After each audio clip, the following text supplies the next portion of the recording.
Working with Congress because, they're very involved, and I wanted to keep them involved, much as I did with Justice Kavanaugh. I wanted to keep them involved. I think it's important. Mr. President, do you have any sense of where the body is? No, we don't. Nobody seems to know.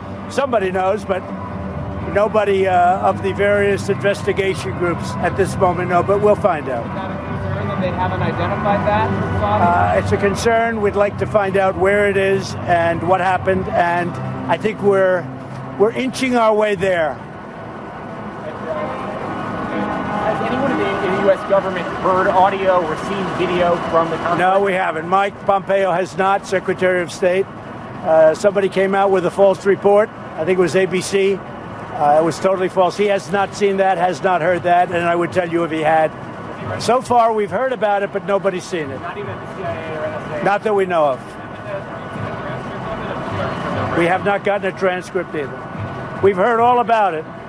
We're hearing about it just like you're hearing about it, probably from the same people. We have not seen it yet.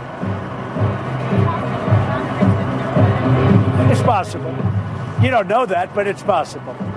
We've had a tremendously positive development with Mexico. I just want to say on behalf of the American public that we appreciate what Mexico is doing. They've really stepped up, and it will not be forgotten. We just signed our new trade deal with Mexico and with Canada, the USMCA, and now I'm very happy that we signed it. I really appreciate, and they've had some people that were very badly injured, 6 people at least, and we really appreciate what Mexico has done on the border. We appreciate it. First time this has ever happened. And hopefully it's because they respect the leader of the United States, but they have never done that before. And I will tell you that I appreciate what Mexico has done. Mr. President, you said yesterday are you satisfied that some of them have been fired? No, I'm not satisfied until we find the answer, but it was a big first step. It was a good first step, but I want to get to the answer. With all of that being said, though, we have $450 billion, $110 billion of which is a military order. But this is equipment and various things ordered from Saudi Arabia. $450 billion. I think it's over 1 million jobs. That's not helpful for us to cancel an order like that. That hurts us far more than it hurts them. For the military equipment, they go to China, they go to Russia, and they don't have great equipment like we do. Nobody does. But they can buy their equipment from other people.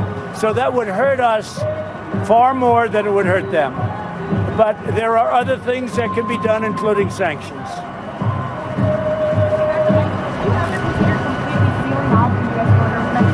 So if it doesn't work out on the border, what I want the Democrats to do, the beautiful thing of what's happening is the Democrats are watching on television, in this case, probably better than reading it because you visually see what. And in 1 hour, I could have an agreement done that would solve all of the things that you're watching that are so vicious and violent, where soldiers from Mexico are being injured badly by people. And I could solve this in 1 hour with Nancy Pelosi and Chuck Schumer. But they don't want to, but I think now they do, because I think it's a terrible political point for Democrats.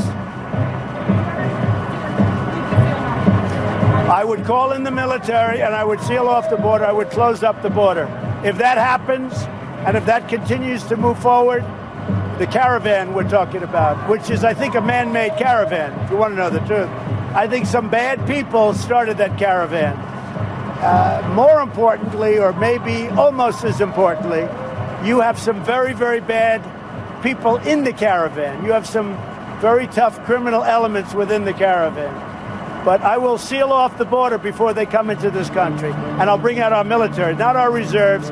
I'll bring out our military. Mr. President, in response to former Vice President Biden, apparently mentioning him on stage, you watched his rally. He had some harsh words for you earlier today. Now, look, Biden is a man that number one, he can't draw a crowd. He had almost nobody. You see what we have. And we had thousands of people that couldn't get into that. Many thousands. Now, look, I wish Biden the best. I hope he's going to be the nominee, actually. You mean 1% Joe.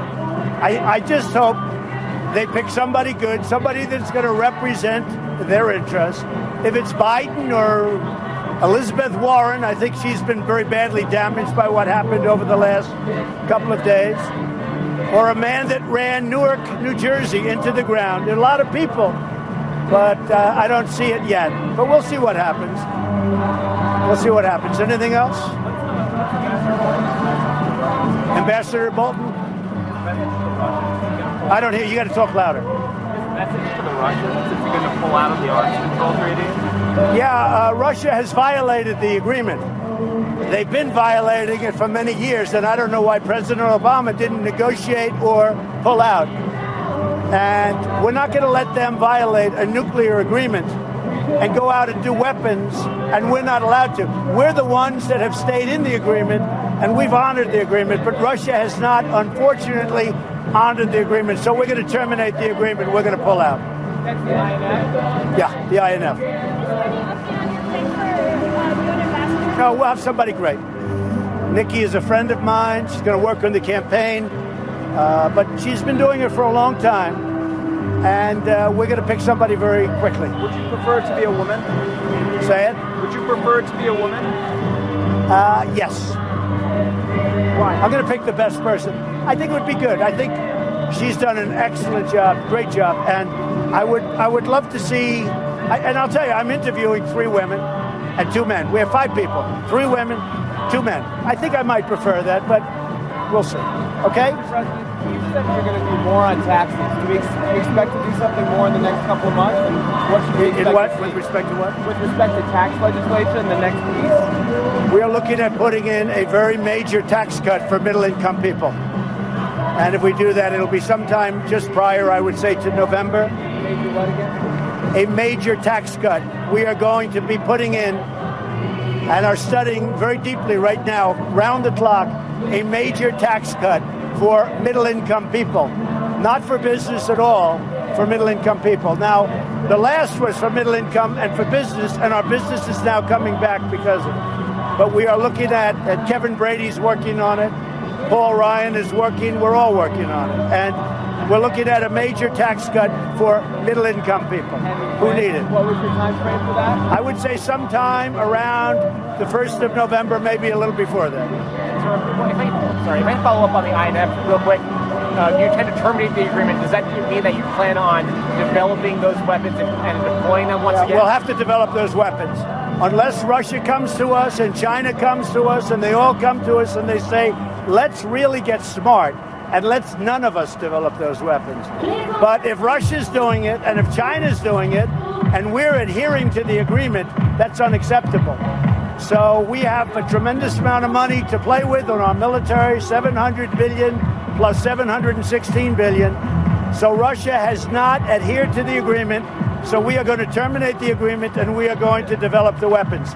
If they get smart and if others get smart and they say, let's not develop these horrible nuclear weapons, I would be extremely happy with that. But as long as somebody's violating that agreement, then we're not going to be the only one to adhere to it. I think you understand that. Okay? We'll see you on the plane. Thank you. Thank you, everybody. Thank you.